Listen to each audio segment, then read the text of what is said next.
CPM അഖിലേന്ത്യാ secretary പദം ഏറ്റെടുത്ത ശേഷം ആദ്യമായി കണ്ണൂരിലെത്തിയ MA ബേബി കഥാകൃത്ത് ടി പത്മനാഭനെ വീട്ടിലെത്തി സന്ദർശിച്ചു. പഴം പ്രഥമൻ നൽകിയാണ് പത്മനാഭൻ ബേബിയെ സ്വീകരിച്ചത്. കണ്ണൂരിൽ വരുമ്പോഴെല്ലാം ടി പത്മനാഭനെ കാണാറുണ്ടെന്ന് MA ബേബി പറഞ്ഞു.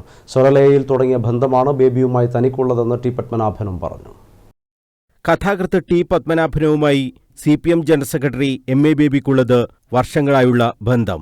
പാർട്ടി ജനറൽ സെക്രട്ടറിയായി ചുമതലയേറ്റതിനു ശേഷം ആദ്യമായി കണ്ണൂരിലെത്തിയപ്പോൾ ടി പത്മനാഭനെ കാണാൻ ബേബി എത്തി. പള്ളിക്കുന്നിലെ വീട്ടിൽ ബേബി എത്തുമ്പോഴേക്കും പഴം പ്രഥമൻ ഒരുക്കി ടി പത്മനാഭനും കാത്തുനിന്നു. ഡോക്ടർ വി ശിവദാസൻ MP ജൈവ കൃഷി നടത്തിയ പഴം ടി പത്മനാഭന് നൽകിയിരുന്നു. ഇതാണ് MA ബേബിക്ക് പഴം പ്രഥമനായി നൽകിയത്. കൂടിക്കാഴ്ചയിൽ സംഗീതവും രാഷ്ട്രീയവും എല്ലാം ചർച്ചയായി. കണ്ണൂരിലെത്തിയാൽ ടി പത്മനാഭനെ കാണുക എന്നത് പതിവാണെന്ന് MA ബേബി പറഞ്ഞു. അദ്ദേഹവുമായി സംസാരിക്കുന്നത് പൊതുപ്രവർത്തകർക്ക് വലിയ ഉത്തേജകമാണെന്നും MA ബേബി വ്യക്തമാക്കി. കണ്ണൂരിൽ വരുമ്പോഴെല്ലാം സമയമുണ്ടാക്കി പപ്പേട്ടനെ കാണാറുണ്ട്. അഥവാ എപ്പോഴെങ്കിലും കാണാൻ കഴിയാതെ പോയാൽ ഫോണിൽ പപ്പേട്ടനുമായിട്ട് സംസാരിച്ചിട്ടാണ് പോകുന്നത്. ഇപ്പോൾ കുറേ സമയം സാഹിത്യത്തെക്കുറിച്ചും സംഗീതത്തെക്കുറിച്ചും രാജ്യത്തിൻ്റെ പൊതുസ്ഥിതിയെക്കുറിച്ചുമൊക്കെ പപ്പേട്ടനുമായിട്ട് സംസാരിക്കാൻ കഴിഞ്ഞു.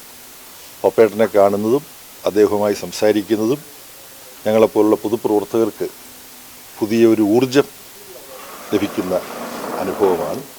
MA ബേബിയുമായുള്ള ബന്ധത്തിന് സംഗീതത്തിനും സ്ഥാനമുണ്ടെന്ന് ടി പത്മനാഭൻ പറഞ്ഞു. സ്വരലയുമായി ബന്ധപ്പെട്ടാണ് ബേബിയുമായി ഏറെ അടുത്തത്. വളരെ ദീർഘകാലത്തെ ബന്ധമാണ്. അതിൽ അന്നും ഇന്നും രാഷ്ട്രീയമുണ്ടായിരുന്നില്ല. തുടങ്ങുന്നത് സംഗീതത്തിലൂടെയാണ്. MA ബേബി സ്ഥാപിച്ച സ്വരലയ ഇന്ന് ഇന്ത്യ മുഴുവനുമുണ്ട്. വളരെ പ്രശസ്തവുമാണ്. ഇത് കണ്ണൂരിൽ തുടങ്ങിയത്, കണ്ണൂരിലല്ല, കേരളത്തിൽ തുടങ്ങിയത് എൻ്റെ ഒരു പ്രസംഗത്തോടു കൂടിയാണ്. CPM ജില്ലാ സെക്രട്ടറി KK രാഗേഷ്, സംസ്ഥാന കമ്മിറ്റി അംഗം TV Rajesh, OK Vineesh ഉൾപ്പെടെയുള്ളവരും MA ബേബിക്കൊപ്പം ഉണ്ടായിരുന്നു. News bureau, Kannur.